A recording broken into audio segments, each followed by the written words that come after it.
নিরাপত্তার কথা চিন্তা করি, করব, সবাই করব। নিরাপত্তার কথা আমি চিন্তা করি না তা না। আমিও যদি আগে থেকে বুঝতে পারতাম যে আমাকে এরকম ভাবে তারা চাপে ফেলবে, হয়তো আমি আগে আরো ভয় পেতাম। আমি যে ভয় পেয়ে নেই তা না।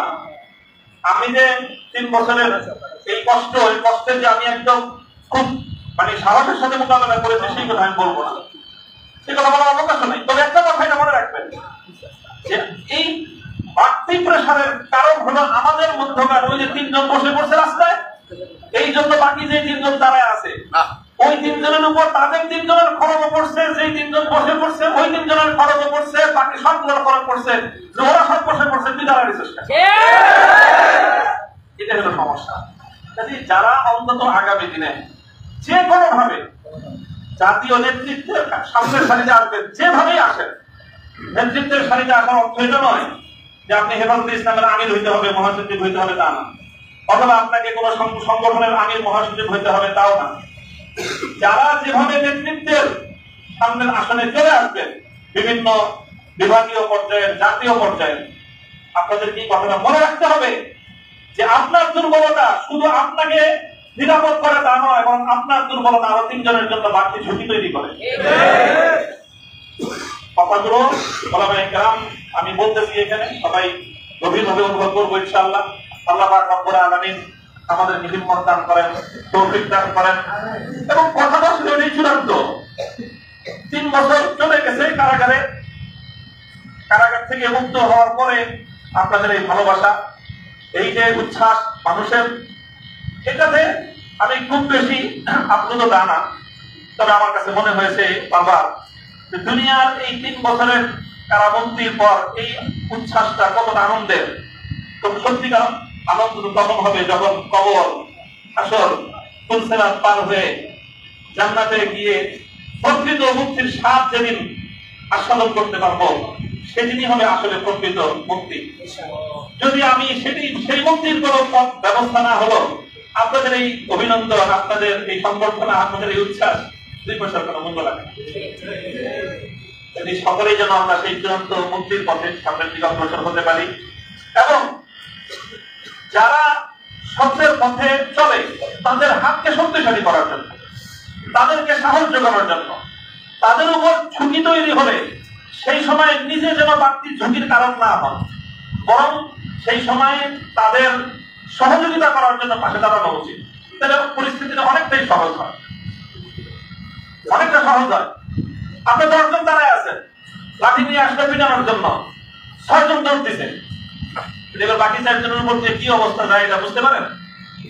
যে লোক লাঠি নিয়ে আসছে, যখন আপনি লাঠি থেকে 3 জন দৌড়তেছে, 6 জন দৌড়তেছে, তখন তার মধ্যে শক্তি সাহস অনেক বেড়ে যায়। তখন আর বাকি যে 4 জন দাঁড়ায় আছে ওদের অবস্থা তো যায় কিয়ামত ওদের উপর দিয়ে। আপনারা যে বাকি 6 জন দৌড়তেছেন, আপনারা শুধু নিজের নিরাপত্তার কথা চিন্তা করলেন, যারা মাঠে একা ফেলে গেলেন তার পরিস্থিতিটা কি হবে সেটা কি একবার ভেবেছেন? যারা নেতৃত্বের আসনে আছেন, ধারে কাছে আছেন, সবাই আগে এই কথাটা চিন্তা করেন। যদি মনে করেন যে হ্যাঁ আপনার মধ্যে আপনি সেই দুর্বলতাই খুঁজে পান, 6 জন সাথীকে ময়দানে একা ফেলে বাকি 6 জন আপনারা পালায়ে যাবেন, সেটা দোহাই লাগে আগে আপনি নেতৃত্বের আসন থেকে ফেলে চলে যান। কোথাও অনেক দিনের খেদমতের অনেক রাস্তা আছে, আপনি ইসলাহ নফসের জন্য খানকা করেন, আমরা ইনশাআল্লাহ আপনাদেরকে বায়াত করে দেব।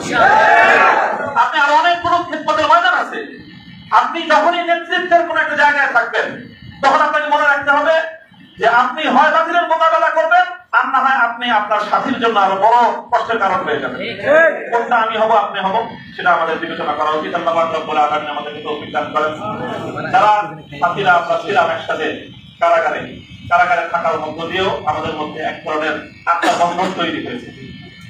আমরা আশা করি, আমি ব্যক্তিগতভাবে বিশ্বাস করি, আমাদের এই বন্ধনটা আগামী দিনে ইনশাআল্লাহ ইসলামী নেতৃত্বের অঙ্গনে একটা সংহত মজবুত ইসলামী নেতৃত্ব উপহার দিবে। আমরা সেই কাজগুলো করতে পারি, আমাদের সকলের জন্য দোয়া করবেন যেন আমাদের মধ্যে সেরকম একটা বোঝাপড়া, সেরকম বন্ধন, সেরকম আত্মত্যাগ, সেরকম ইসার অন্যের নিরাপত্তাকে নিজের নিরাপত্তার উপর প্রাধান্য দিতে পারা।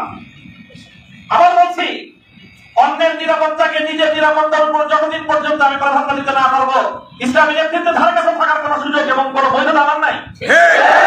আল্লাহ পাক রব্বুল আলামিন আমাদের সকলকে নেতৃত্বের সেই গুণ এবং সেই যোগ্যতা দান করুন, এবং সেভাবেই যেন আমরা আগামী দিনে ইসলামী অঙ্গনের জন্য একটা নেতৃত্ব তৈরি করে পরিস্থিতি, আমার আগে বলেছেন, মাহবুব হুজুর বলেছেন যে আমাদের পূর্বসূরীরা যে পর্যায়ে ব্যক্তিত্ব ছিলেন, অথচ পরিস্থিতি বর্তমানের চেয়ে আরো সহজ ছিল।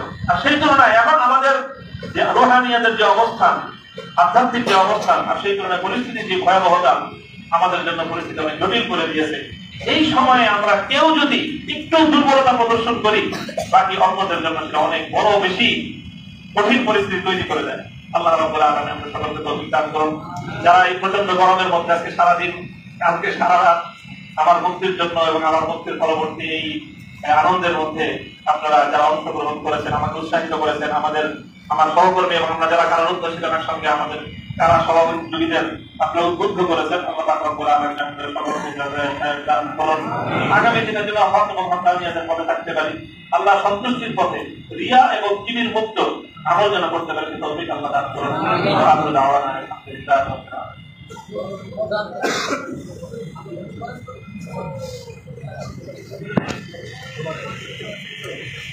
اللهم صل على محمد وعلى ال محمد كما صليت على ابراهيم وعلى ال ابراهيم انك حميد مجيد.